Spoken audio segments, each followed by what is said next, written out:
Баршаңызға сәлем, қайырлы күн. Бүгін үй жағдайында ешқандай торттардан кем түспейтін трайфл тәттісін дайындайтын боламыз. Менімен бірге болыңыздар. Арнама тіркелмеген болсаңыз тіркеліп, қолдап отырыңыздар. Ол үшін бізге таза ыдысымызға жұмыртқамызды салып, қантымызды салып, жақсылап миксерлеп алатын боламыз.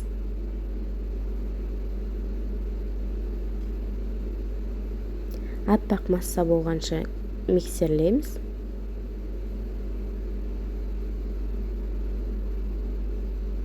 Содан соң сұйық майымызды салып, тағы миксердің көмегімен араластырып алатын боламыз.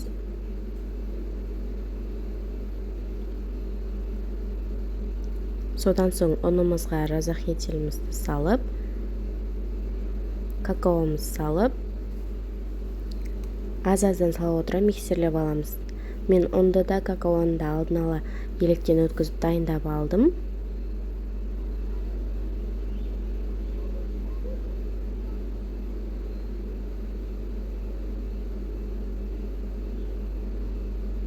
Бір келкі масса болғанша миксерлеп алатын боламыз.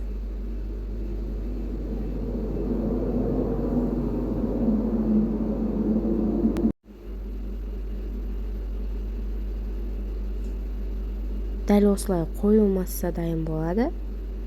Оған біз қайнап тұрған суымызды құйып, миксердің көмегімен бір келкі болғанша миксерлеп алатын боламыз. Осы кезекте пешімізді 180 градуста қыздырып қоямыз. Дәл осылай масса дайын болып шықты. Формамызға құйып, қызып тұрған пеште қызарғанша пісіріп алатын боламыз. Піскенін ағаш таяқшамен тексеріп, суығанша қойып қоямыз.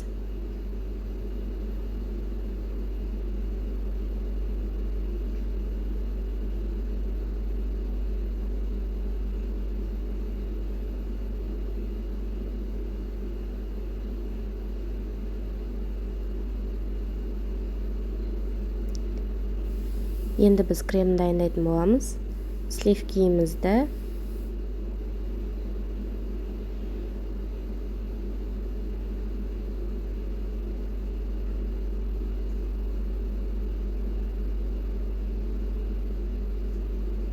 творожный сырымызды, сахарный пудрамызды барлығын салып алатын боламыз. Толық мөлшерін описаниеда жазып қалдыратын боламыз. Сол жерден қарап жасап көрсеңіздер болады. Өте дәмді шығады.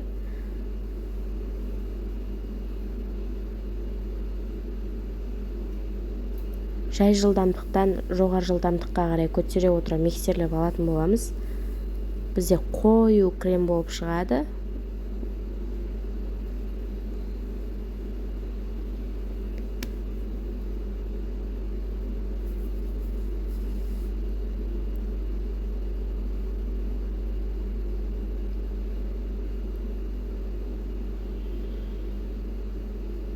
Дәл осылай қою болып, өзін ұстайтын крем дайын болады.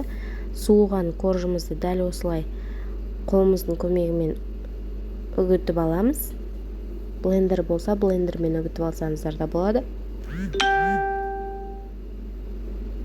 Дәл осылай ыдыстарымызға үгіткен корждарымызды орналастырып аламыз.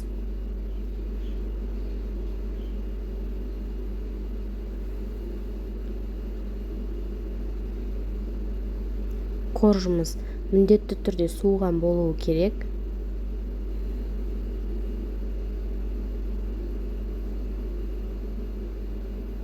Дәл осылай 2 трайфл шықты менде. Кремімізді 2 бөлікке бөліп, корждарымыздың үстінен бір келкі етіп жағып шығатын боламыз.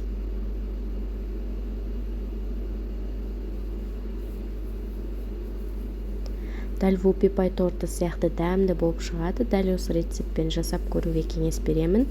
Отбасыңыздың көңілінен шығатынына анық сенімдімін.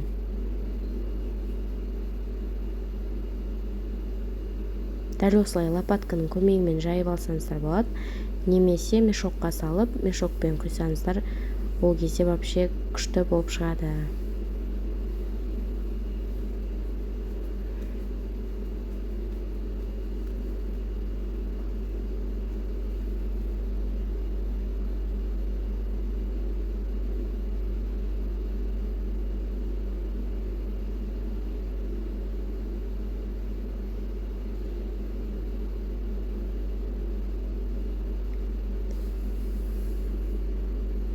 кремімізді жағып болғаннан соң тоңазытқышқа 1-2 сағатқа қойып алатын боламыз. Оған дейін глазурын дайындаймыз. Шоколад пен сары майымызды салып, су буында ертіп алатын боламыз.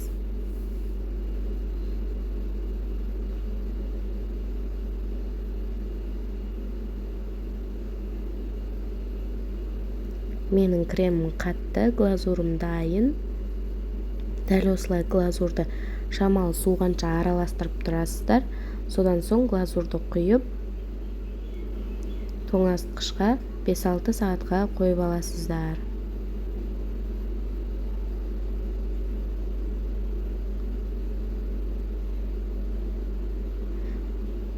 Бетін өздеріңіздің қалауларыңыз бойынша сәндесеңіздер болады. Мен сәндемен дәл осылай глазур құйып ұсындым. Дәмі деген өте керемет, нәзік болып шығады. Жасап көруге кеңес беремін.